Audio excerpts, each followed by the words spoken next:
Telangana AP రాష్ట్రాల మధ్య నీటి యుద్ధం రోజురోజుకు ఉధృతమవుతుంది. బనకచెర్లపై బాబు అడ్డగోలుగా మాట్లాడుతున్నారు. కాళేశ్వరాన్ని మేమేమైనా అడ్డుకున్నామా అంటూ అక్కసు వెళ్లగక్కుతున్నారు. తెలంగాణ నీల అక్రమ తరలింపు సక్రమమే అని కలరిస్తూ ఏపీ సీఎం చంద్రబాబు చేసిన వ్యాఖ్యలు తీవ్ర దుమారం రేపుతున్నాయి.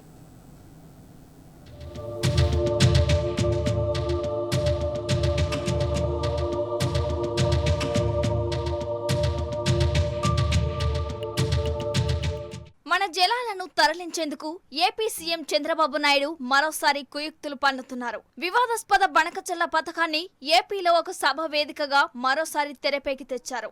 గోదావరి వృధా జలాలను వాడుకునేందుకు ప్రాజెక్టు కడితే తప్పేంటని దబాయించే ప్రయత్నం చేశారు. తెలంగాణ కాళేశ్వరం ప్రాజెక్టు కట్టుకుంటే అడ్డుకున్నామా అంటూ ఆ మల్టీపర్పస్ ప్రాజెక్టుపై అసూయను వెళ్లగక్కారు. చంద్రబాబు వ్యాఖ్యలపై తెలంగాణ నీటిపారుదల రంగ నిపుణులు బగ్గుమంటున్నారు. అసలు గోదావరి బేసిన్లో మిగులు జాలాలే కాని వరద నీరు ఎక్కడుందని నిలదీస్తున్నారు. ఇందుకు గోదావరి ట్రిబ్యునల్ గతంలో అనేక సందర్భాల్లో చేసిన వ్యాఖ్యలను వాళ్లు ఉదాహరిస్తున్నారు. బనకచెర్లపై అడుగు ముందుకు వేయడం అంటే చంద్రబాబు ట్రిబ్యునల్ ఆదేశాలను ఉల్లంఘించడమే అని గుర్తు చేస్తున్నారు.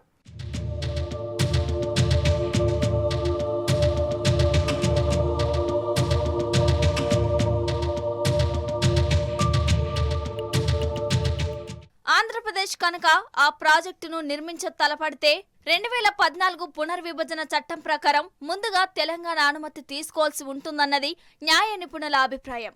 డిపిఆర్ను పంపి తెలంగాణ పర్మిషన్ తీసుకున్నాకే ఏపీ ఆ దిశలో అడుగులు వేయాల్సి ఉంటుందని, కేటాయింపు లేకుండా వరద జలాలు అనే సాకుతో ఇక్కడి నీళ్లు దోచుకుంటే ఊరుకునేదే లేదని వాళ్ళంటున్నారు. చంద్రబాబు పన్నాగాలపై ఉదాసీనంగా ఉండొద్దని కేంద్రానికి వెంటనే ఫిర్యాదు చేసి ఆయనను నిలువరించాలని ఇరిగేషన్ ఎక్స్పర్ట్స్ ప్రభుత్వాన్ని డిమాండ్ చేస్తున్నారు. పోతిరెడ్డిపాడు విషయంలో కాంగ్రెస్ గతంలో ఇదే నిర్లక్ష్య ధోరణి వహించిందని, ఫలితంగా రాష్ట్రం యావత్తు నీళ్ల కోసం అల్లల్లాడే పరిస్థితి తలెత్తిందని అంటున్నారు. తాత్కాలిక రాజకీయ ప్రయోజనాల కోసం తెలంగాణ ప్రజల అవసరాలను ఫలంగా పెడితే ఉపేక్షించబోమని హెచ్చరిస్తున్నారు.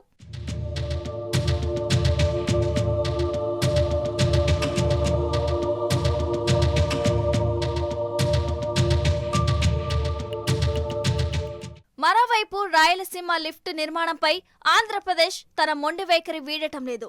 ఆ ప్రాజెక్టు కట్టడం అక్రమం కానే కాదంటూ ఆ రాష్ట్రం ఎన్జీటీలో కౌంటర్ దాఖలు చేసింది. ప్రాజెక్టుకు ఎలాంటి పర్యావరణ అనుమతులు అవసరం లేదని ఏపీ ప్రభుత్వ ప్రధాన కార్యదర్శి తాను ఎన్జీటీలో దాఖలు చేసిన కౌంటర్లో పేర్కొన్నారు. రాయలసీమ లిఫ్ట్ ఇరిగేషన్ పాత ప్రాజెక్టే అంటూ అడ్డగోలుగా వాదించే ప్రయత్నం చేశారు. పైగా పాలమూరు, రంగారెడ్డి, డిమ్డి ప్రాజెక్టులకు అనుమతి లేదని ఏపీ ప్రభుత్వం ఎదురుదాడికి దిగుతోంది. ఈ ప్రాజెక్టులను తెలంగాణ ప్రభుత్వం 90% పూర్తి చేసిందని కౌంటర్లో పేర్కొంది. ఆంధ్ర ప్రభుత్వం కేంద్ర జలశక్తి, పర్యావరణ మంత్రిత్వ శాఖల అనుమతులు లేకుండానే రాయలసీమ లిఫ్ట్ ఇరిగేషన్ పనులను చేపడుతోందని తెలంగాణకు చెందిన గవినోళ్ల శ్రీనివాస్ నేషనల్ గ్రీన్ ట్రిబ్యునల్లో పిటిషన్ దాఖలు చేసిన విషయం తెలిసిందే. అందుకు బదులుగా ఏపీ సీఎస్ ఈ కౌంటర్ దాఖలు చేశారు.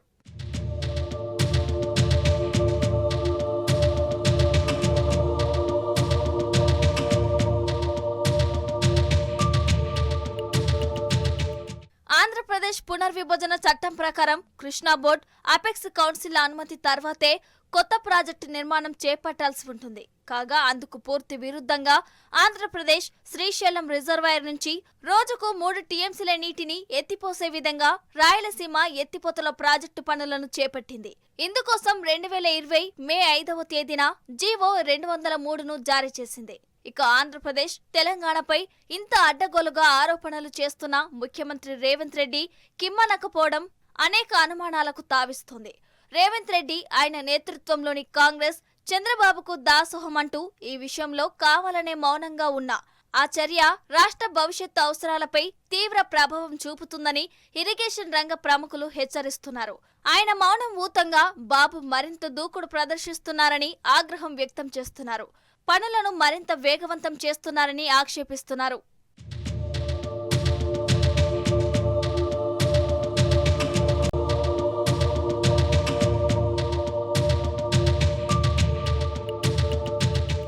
కేసీఆర్ హయాంలో రాయలసీమ లిఫ్ట్ ఇరిగేషన్ ప్రాజెక్టును ప్రభుత్వం తీవ్రంగా వ్యతిరేకించింది.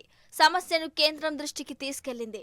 పర్యావరణ అనుమతులు లేకుండా రాయలసీమ ఎత్తిపోతల పథకాన్ని చేపట్టొద్దని 2021 ఏడాది డిసెంబర్ 17న ఎన్జీటీ తీర్పు ఇవ్వగా ఆంధ్రప్రదేశ్ పనులు నిలిపివేసిన సంగతిని వాళ్లు గుర్తు చేస్తున్నారు. ఇదిలా ఉంటే ప్రస్తుత కాంగ్రెస్ ప్రభుత్వం ఈ వ్యవహారంలో నిమ్మకు నీరెత్తినట్లు ఉండటం విడ్డూరమన్నది జలరంగ నిపుణుల అభిప్రాయం.